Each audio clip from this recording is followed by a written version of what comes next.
Já falamos sobre um tipo de grandeza física que é chamada de grandeza escalar, que para ficar definida precisa de se especificar apenas a sua magnitude e mais a unidade. Ou seja, quando nós nos referimos a 2 kg ou 2 kg, sabemos que estamos trabalhando com a dimensão massa, com essa intensidade de 2 e cuja unidade é o quilograma. Quando nos referimos a 5 segundos, sabemos que a dimensão que estamos trabalhando é a dimensão tempo, que tem uma magnitude ou uma intensidade de 5 e a unidade que estamos trabalhando é o segundo, não é a hora e nem o dia. A adição e subtração de grandezas escalares é relativamente simples. 2 unidades do tipo kg mais 3 unidades do tipo kg dá 5 unidades do tipo kg. 10 unidades do tipo S menos 7 unidades do tipo S dá 5 unidades do tipo S. E 12 unidades do tipo kg mais 3 unidades do tipo S não tem sentido nessa álgebra física.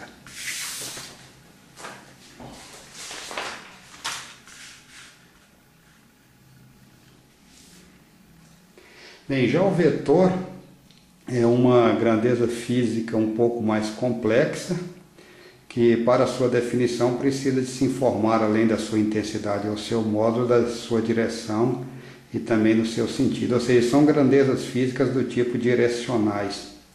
Para a definição completa, precisa, além da sua intensidade ou módulo, definir direção e sentido. A direção desse vetor V é a direção da reta A, ou seja, o vetor V repousa sobre a reta A. Se definirmos uma unidade de comprimento para esse vetor V tem 1, 2, 3, 4, 5 unidades, ou seja, um vetor de intensidade ou de módulo 5 unidades. A direção desse vetor é da reta A e o seu sentido é o sentido da seta. Inicia nessa posição e termina nessa posição.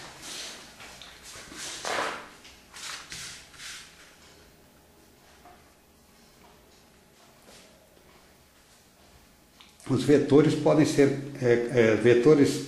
classificados como vetores paralelos, vetores antiparalelos, e existe também uma definição importante sobre o vetor inverso. Vetor V1 e vetor V2, ambos repousam sobre essa reta A. O vetor V1 com 5 unidades e o vetor V2 com 10 unidades, ou seja, a intensidade do vetor V2 é o dobro da intensidade do vetor V1. Ambos têm a mesma direção e o mesmo sentido, mas a intensidade do vetor V2 é o dobro da intensidade do vetor V1. Já o vetor V1 tem uma intensidade superior ao vetor V2. Ambos se encontram na mesma direção, ou seja, repousam sobre a mesma reta, mas apontam em sentidos contrários, ou seja, V1 e V2 são vetores antiparalelos. Agora, um caso interessante é quando analisamos esses vetor V1 e o vetor V2, ambos repousam sobre a mesma reta, só que o vetor V1 tem 7 unidades apontando para a direita e o vetor V2 tem 7 unidades apontando para a esquerda. Ou seja, tem o mesmo módulo, a mesma direção e sentidos contrários. O vetor V2, então, é menos 1 vezes o vetor V1, ou seja, o vetor V2 é o inverso de V1, ou o vetor V1 é o inverso do vetor V2. Essa é a definição de vetor inverso, ou seja, V2 igual a menos V1, ou V1 igual a menos V2.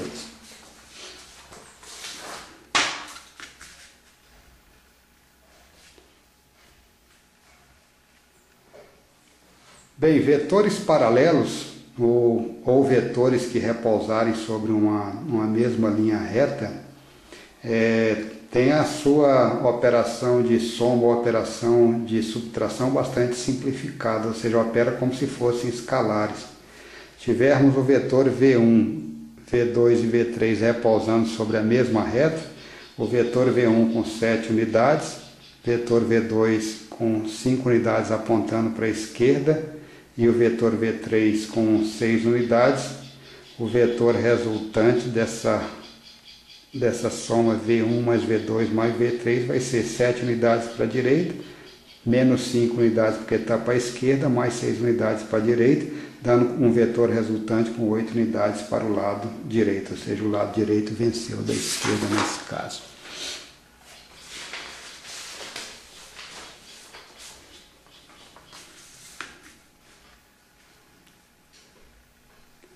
Bem, quando os vetores forem não colineares, como no caso do vetor x e o vetor y, ou seja, eles não repousam sobre a mesma reta, a operação soma do vetor x mais o vetor y é feita da seguinte forma.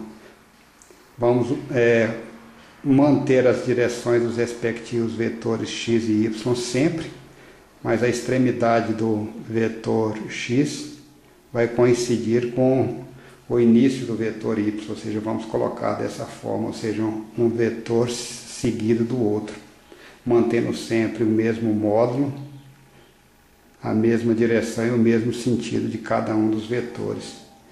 O vetor z resultante da soma x mais y vai ser esse vetor que vai de A até C, ou seja, um vetor que fecha o polígono. Nesse caso, como nós só temos dois vetores x e y, o polígono que nós vamos encontrar é um triângulo, ou seja, o vetor soma x mais y, o vetor z, fecha esse polígono ABC, formando então esse triângulo.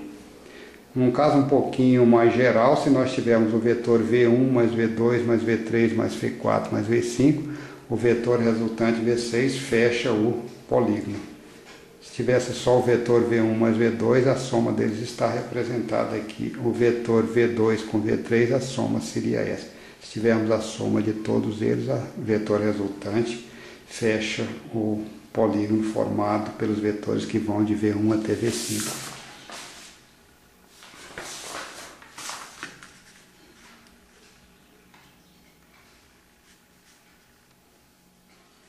Subtração de vetores. No caso de números, a gente já viu que o número 8 menos o 5 é igual ao número 3, mas uma operação equivalente a essa de subtração poderia ser uma soma do número 8 com o negativo menos 5, ou seja, 8 mais menos 5 também é igual a 3, ou seja, essa operação é equivalente à primeira. Ou seja, somar 8 com o inverso do 5, é isso que nós estamos fazendo. Na subtração de vetores a gente vai proceder de forma análoga. Temos aqui o vetor V1 e aqui o vetor V2, a soma do vetor V1 com o vetor V2, esse vetor azul que nós já discutimos anteriormente. O vetor V2 repousa sobre a reta A. Se eu desejar fazer a operação do vetor V1 menos o vetor V2, nós vamos manter o vetor V1 como está. Vamos pegar o vetor V2 e multiplicar por menos 1, ou seja, vamos obter o vetor inverso, e vamos somar o vetor V1 com o inverso de V2, obtendo esse vetor azul. Ou seja, esse vetor azul aqui é o vetor V1 menos V2, ou V1 mais menos V2. V1 mais menos V2, um seguido do outro, obtemos o vetor resultante.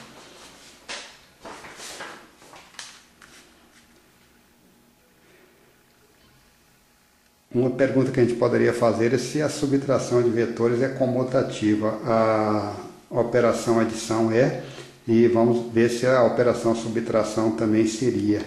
Temos aqui o vetor V1, aqui o vetor V2, aqui o vetor menos V2. Aqui nós temos V1 menos V2, obtendo esse vetor azul.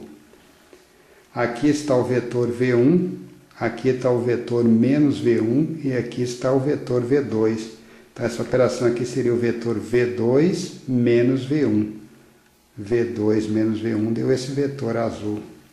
Podemos concluir que a operação subtração não é uma operação comutativa. V1 menos V2 produz um vetor V2 menos V1 com sentido inverso.